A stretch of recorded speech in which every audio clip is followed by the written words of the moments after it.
Welcome, sir. Thank you so much, Ravi. It's great to have you on. Great to meet you in person. Thank you. Same here. So, we were just talking about the loss and damage fund a little bit. It was a big win at COP27. Not much money has been committed to it so far. Are you disappointed? Well, first, it's a pleasure to be here. And we've been in this fight for multiple decades. The decision that was taken at COP27 to design and operationalize a loss and damage fund, I believe was 3 decades late. But nevertheless, it was a step in the right direction. The reality is we're not doing enough to protect those on the front lines of the climate crisis across the world. The reality is that we're mobilizing on average about $20 billion a year in finance for adaptation, far less for loss and damage, 20 billion. And this 20 billion really is to service the needs of the overwhelming majority of the developing world. So we're not doing enough on adaptation, on loss and damage, which is essentially about saving and protecting the lives of those on the front lines of the climate crisis. It really is. Now, I mentioned you're, of course, from Barbados. I want to take us for a moment to Pakistan, and I want to put forward a voice, a very poignant voice, the climate minister of Pakistan. Her name is Sherry Rehman. And before we hear from her, I just want to tell you a little bit about what Pakistan went through. Last year, they had historic drought, which made the ground sort of crack up and become very dry. Then they had incredible heat as the summer months came on, which led to the Himalayan ice caps beginning to melt. Then they had torrential monsoon rains for months. That led to biblical levels of flooding, which then submerged about 1/3 of Pakistan's landmass. Parts of Pakistan are still underwater. With that context, this country that has gone through so much, a debt crisis, a political crisis, a radical extremism crisis, now has a real climate crisis, a here and now danger on its hands. And I want us to listen for a moment to their climate minister, Sherry Rehman, who's dealing with the here and now, but also the longer term problem of how to build resilience in Pakistan. Let's listen in. Again, to understand what a loss and damage fund payment would do for Pakistan. How would it help? Because we're talking about this is no longer mitigation. This is very much in the adaptation phase. And loss and damages would help Pakistan deal with the fallout to some extent. So, you see, we were hoping, and right now it's a very incipient plan. I mean, the loss and damage has not been operationalized. It is still discussing. The transition committee is going through modalities. And, there's a worry that these kind of funds may not be designed to meet the needs of the onset of terrible unpredictability, of the exogenous shock that countries face, of the scale of vulnerability that we experience in very large numbers.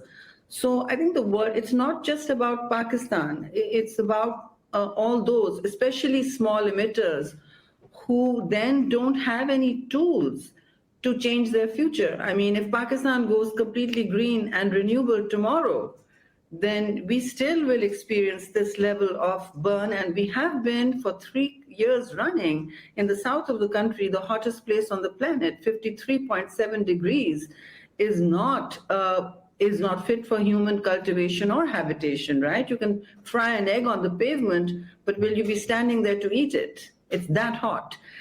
So I'm concerned that we don't have funds that can be leveraged at scale, nor can they be accessed with the speed and agility that countries now increasingly need in what is boiling up to be a very dangerous decade for all of us. And therefore, it's a decisive decade.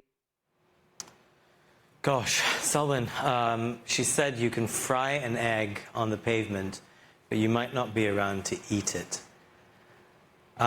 What's the UN's perspective on this? What can it do?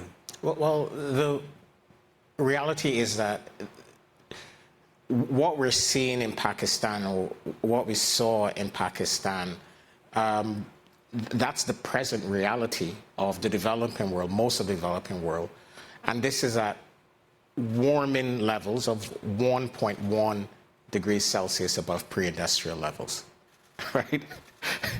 The current commitments that we have on the table will result in warming closer to 3 degrees Celsius, right? So we need to rapidly, and the minister is right, this is the decisive decade to rapidly reduce emissions. It's the big emitters, the G20, they represent 80% of global emissions. But at the same time, we need to simultaneously ramp up and scale up investments in adaptation and loss and damage. The IPCC recently said, or said a few years ago, if you're living in one of the global hotspots of the climate crisis, South Asia, Africa, Central or South America, or a small island developing state, you're 15 times more likely to die from a climate impact, right? So, you know, and these are the regions, as the minister said, that have contributed least to the climate crisis. So you have this, you know, massive injustice where those that have contributed least are being most impacted. And quite frankly, if we're being honest, the international response to the adaptation and the loss and damage needs of these countries, peoples, and communities have been woefully inadequate.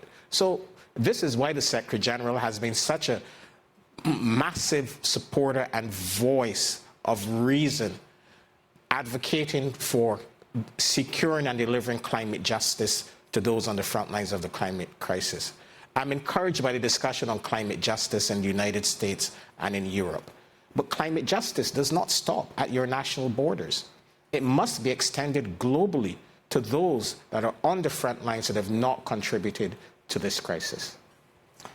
You know, I get the feeling that every time we have a climate summit or we go to COP, these discussions come up. We all say we need to do more. Not much ends up getting done? Or is there a trend line of more getting done? How do you see it? And I'm curious for your perspective, because you've been on several sides of this debate, representing Barbados, but also at the UN. Are you optimistic? Well, I have to be optimistic, but also realistic. At the UN, we have to be optimistic. The reality is that we are in significant trouble. Every indicator on climate is heading in the wrong direction.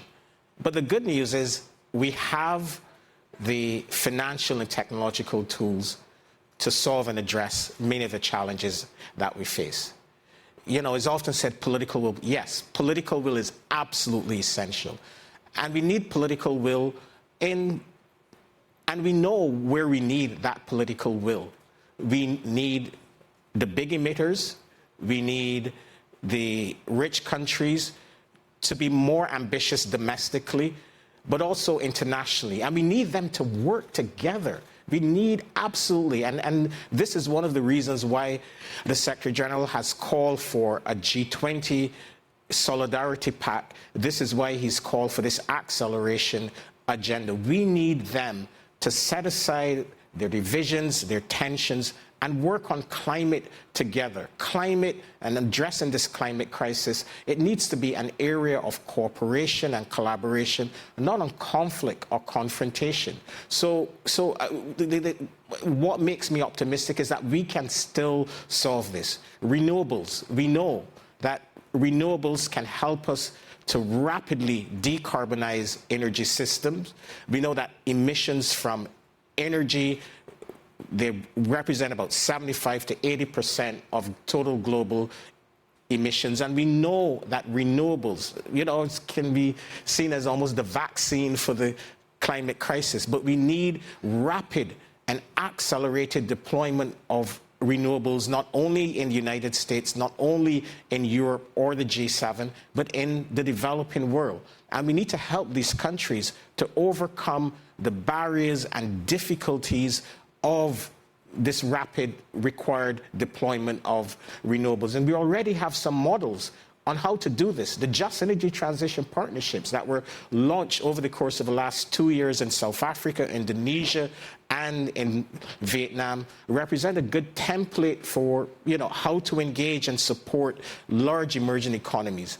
But we also need to work on the adaptation and the loss and damage side and really truly engage vulnerable developing countries so that we can save lives and prevent the loss of lives and the decimation of societies and economies, the mass migration, the security challenges that we will see if we don't save those on the front lines. You were so eloquent. But, how do we go from words to action?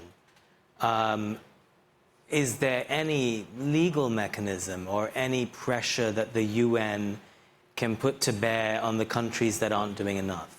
Well, we have the Paris Agreement, and the Paris Agreement really is the best multilateral tool available to us. It sets the global ambition, 1.5.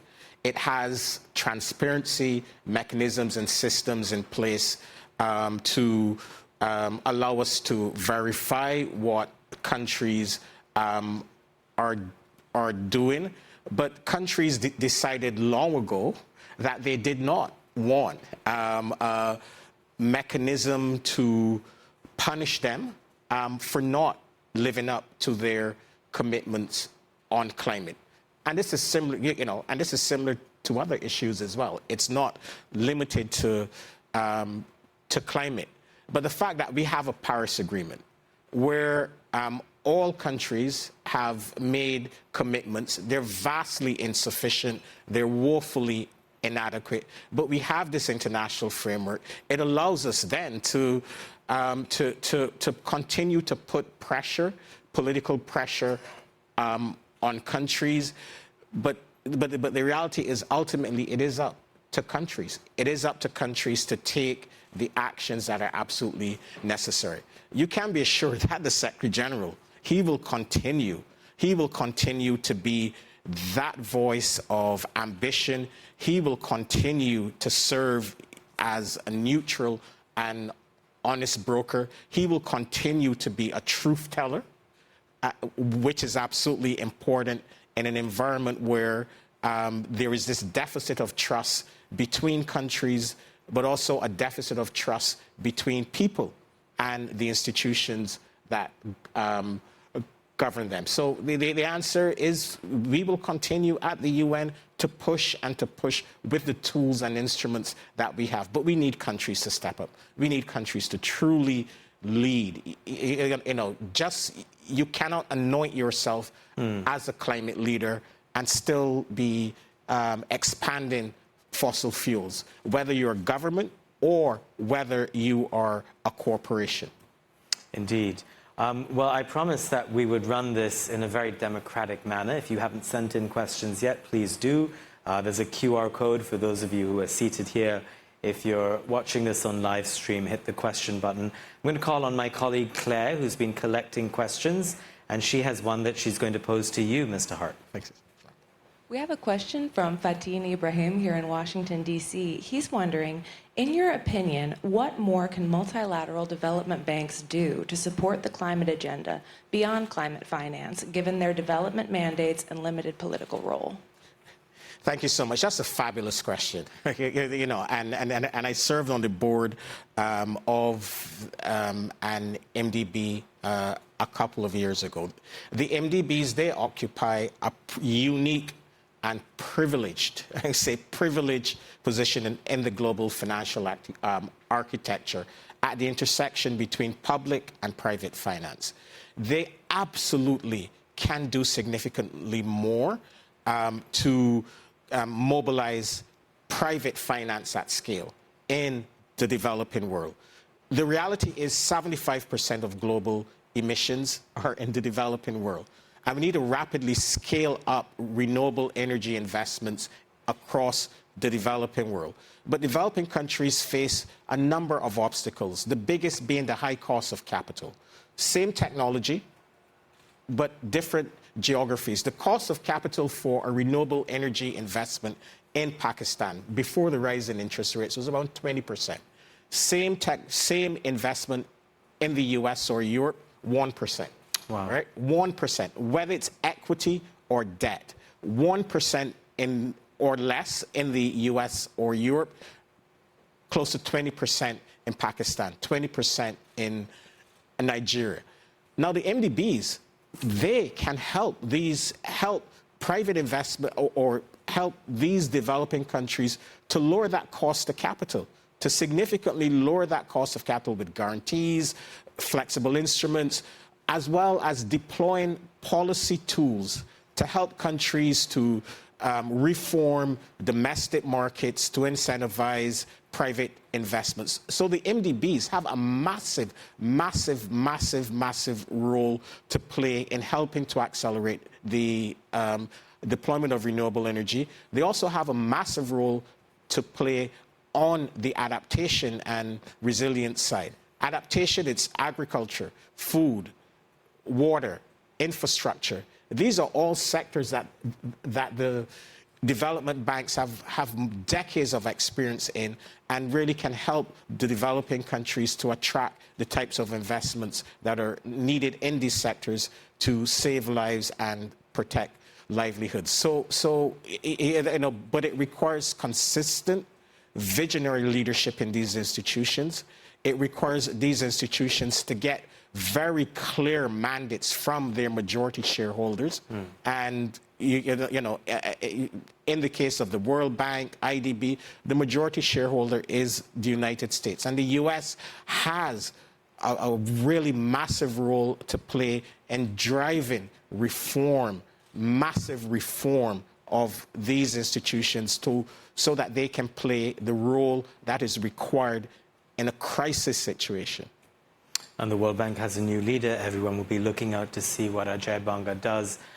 There's lots more ahead today, so stay with us for that. Selwin Hart, you are the Assistant Secretary General for Climate Action at the UN. Thank you for your time. Ravi, thank you. Look forward to continue working with you. Thanks for your good work. Thank you.